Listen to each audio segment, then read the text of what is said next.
नमस्कार, आप देख रहे हैं एनडीटीवी इंडिया और मैं हूं आपके साथ अनंत भट्ट।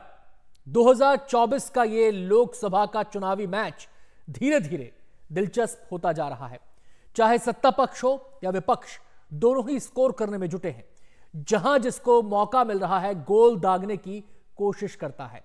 दोनों पक्षों का मकसद एक ही है, ज्यादा से ज्यादा गोल कर इस चुनावी मैच को जीत लेना। और इस हड़बड़ी में कई बार सेल्फ गोल भी होते हैं और लगता है विपक्ष सेल्फ गोल ज्यादा कर रहा है। आइए आपको दिखाते हैं विपक्ष के ऐसे ही 10 सेल्फ गोल। 2024 का मैच, विपक्ष के 10 सेल्फ गोल।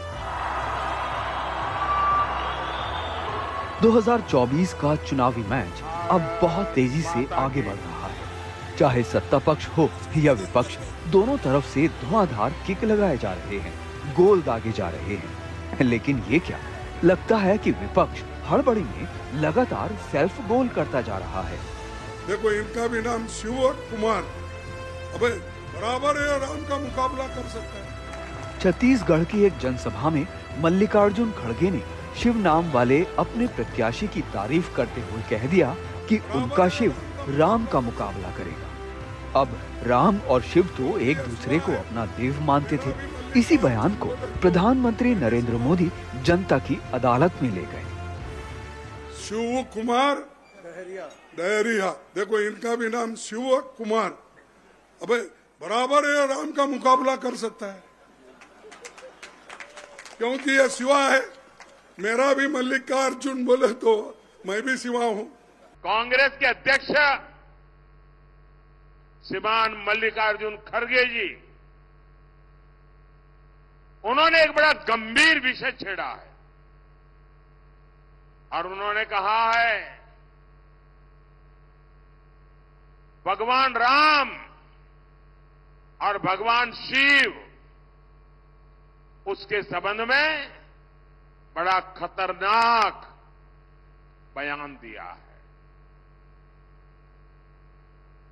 और वे बद इरादे से दिया गया हुआ स्टेटमेंट है। हिंदू समाज को बांटने के लिए खेल खेला गया है। वो राम भक्तों को और शिव भक्तों में भेद देखते हैं, भेद करते हैं और भेद करके लड़ाना चाहते हैं। हजारों साल से चली आ रही हमारी महान परंपरा, राम हो, कृष्ण हो, शिव हो, अरे मुगल भी इसे तोड़ नहीं पाए थे मल्लिकार्जुन जी। अब कांग्रेस तोड़ना चाहती है। पिछले 4-5 दशक से अमेठी और रायबरेली नेहरू गांधी परिवार का गढ़ रहा है। ज्यादातर उनके ही परिवार के सदस्य वहां से चुनाव लड़ते रहे हैं। लेकिन पिछली बार अमेठी से राहुल गांधी क्या हारे, कांग्रेस आखिर तक इस उलझन में घिरी रही कि करे क्या। बीजेपी के राज्यसभा सांसद लहर सिंह सिरोया ने ट्वीट किया कि राहुल कहते हैं कि डरो मत, लेकिन खुद ही अमेठी में डरे हुए हैं। इस दुविधा का नतीजा ये हुआ कि पर्चा भरने के आखिरी दिन से एक दिन पहले तक ऊहापोह बनी रही। हाँ, मेरे पास सामने कोई प्रत्याशी नहीं है तो कॉन्टेस्ट तो तब करूंगी जब कोई आएगा।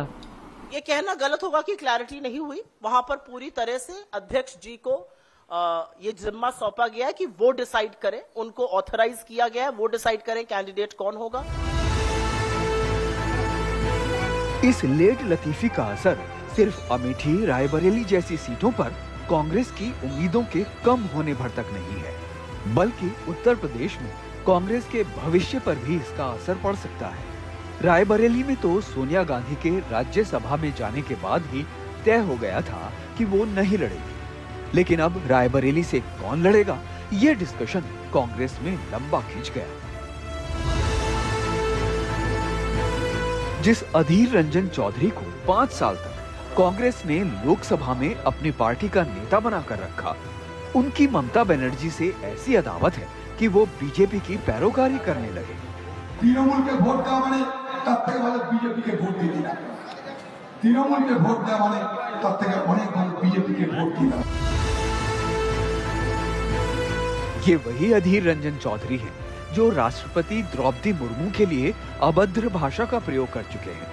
अब कांग्रेस के लिए नई मुश्किलें बढ़ाई हैं तो बीजेपी कह रही है वाह वाह, और कांग्रेस को समझ नहीं आ रहा है कि कहे क्या। कांग्रेस पार्टी और हमारे वामपंथी के साथ इंडिया गठबंधन में है। टीएमसी के नेता ममता बनर्जी ने कहा है कि वो भी इंडिया गठबंधन का एक हिस्सा है, हालांकि हमारे साथ वो सीट शेयरिंग नहीं हो पाया। जो अधीर रंजन जी ने जो कहा है, जिस संदर्भ में कहा मैं नहीं जानता हूँ, पर मैं ये जरूर कह सकता हूँ कि हमारा मकसद बीजेपी की संख्या जो है पश्चिम बंगाल में, उसको भारी मात्रा से हमको घटाना ही होगा। मुझे अच्छा लगा, एक बार तो सच बात बोल दिए अधीर बाबू। शायद गर्मी में उनका मानसिक संतुलन ठीक हो गया है। हम लोग का सब खत्म होते जा रहे हैं, लेकिन उनका मानसिक संतुलन ठीक हो गया है। बंगाल वाले अधीर बाबू बीजेपी को वोट दिलाने के लिए अधीर हो रहे हैं, तो उसी बंगाल में ममता बनर्जी की पार्टी के महासचिव कुणाल घोष बीजेपी उम्मीदवारों की तारीफ करने लगे। और तो और जिस शुभेंदु अधिकारी ने ममता बनर्जी को हरा दिया था, उनकी भी तारीफ कर रहे थे। That guy is trying on behalf of their party in the campaigns daily all over the state. But what is our Lok Sabha leader doing? Sudip Bandyopadhyay should learn how to be a leader from Shubhendu Adhikari. TMC ने कुणाल घोष को महासचिव पद से हटा दिया, लेकिन दिक्कत ये है कि किस किस को टीएमसी दुरुस्त करे। पश्चिम बंगाल के भरतपुर से टीएमसी विधायक हुमायूं कबीर ने जो बयान दिया है, वो बंगाल में चुनावों को ध्रुवीकरण की तरफ ले जा सकता है। कांग्रेस के वरिष्ठ नेता और पूर्व विदेश मंत्री सलमान खुर्शीद की भतीजी मारिया आलम समाजवादी पार्टी की नेता है। फर्रुखाबाद में चुनाव प्रचार करने पहुंची तो वोट जिहाद का राग अलापने लगी।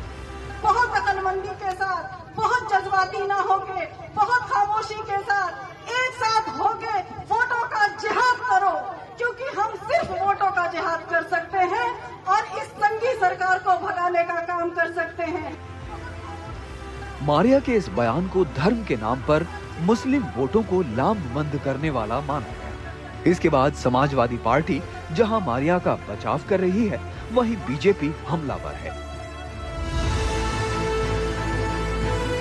दिल्ली में आम आदमी पार्टी से हाथ मिलाना कांग्रेस के लिए भारी पड़ रहा है। दिल्ली में ही देखिए तो विरोध इतना तेज बढ़ा कि प्रदेश अध्यक्ष अरविंदर सिंह लवली ने इस्तीफा दे दिया।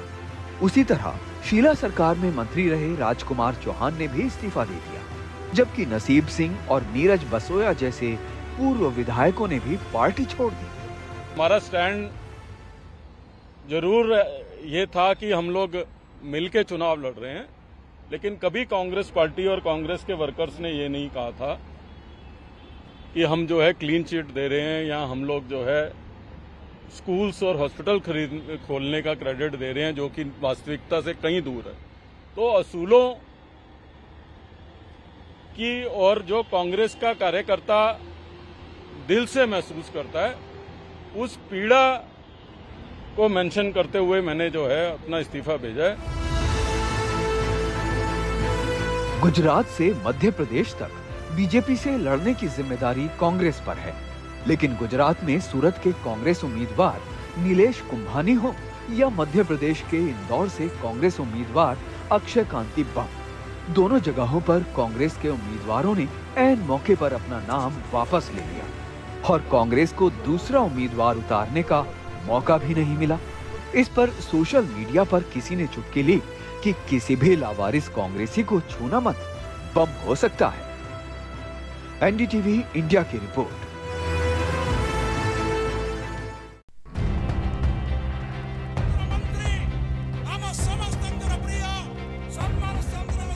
हिंदू धर्म की शक्ति से लड़ने पर फंस गए राहुल। विरासत टैक्स का सवाल, चुनाव बीच भूचाल, कांग्रेस को झटका, पीएम मोदी ने बना दिया चुनावी मुद्दा। 2024 का मैच, विपक्ष के 10 सेल्फ गोल, राहुल गांधी का शक्ति से लड़ने वाला बयान। हालांकि कांग्रेस के पूर्व अध्यक्ष राहुल गांधी ने ये बयान काफी पहले दिया था कि हिंदू धर्म की शक्ति से वो लड़ना चाहते हैं, लेकिन जब चुनाव की सरगर्मी तेज हुई तो प्रधानमंत्री नरेंद्र मोदी ने इसको मुद्दा बना दिया। हिंदू धर्म में शक्ति शब्द होता है, हम शक्ति से लड़ रहे हैं, एक शक्ति से लड़ रहे हैं। इंडी अलायंस ने खुलेआम घोषणा की है कि हिंदू धर्म की जिस शक्ति में आस्था होती है, उन्हें इस शक्ति का विनाश करना है। 2024 का मैच, विपक्ष के 10 सेल्फ गोल, सैम पित्रोदा का विरासत टैक्स वाला बयान। कांग्रेस के ओवरसीज विंग के चेयरमैन सैम पित्रोदा ने तो अमेरिका में बैठकर अमेरिका की तरह भारत में विरासत टैक्स लगाने की बात की थी, लेकिन वो बात यहां कांग्रेस के लिए घात बन गई। Let me tell you, in America, there is an inheritance tax. So if, let's say, one has $100 million worth of wealth, and when he dies, he can only transfer probably 45% to his. इसी विरासत tax को लेकर प्रधानमंत्री नरेंद्र मोदी ने चुनाव में प्रचार दर प्रचार ऐसा माहौल बनाया कि हाथ पर बटन दबाने का मतलब अपनी संपत्ति से भी हाथ धोना हो सकता है। 2024 के इस चुनावी मैच में कांग्रेस समेत इंडिया ब्लॉक के नेताओं के बोल वचन विपक्ष को टेंशन देने वाले हैं। Bureau report, NDTV India.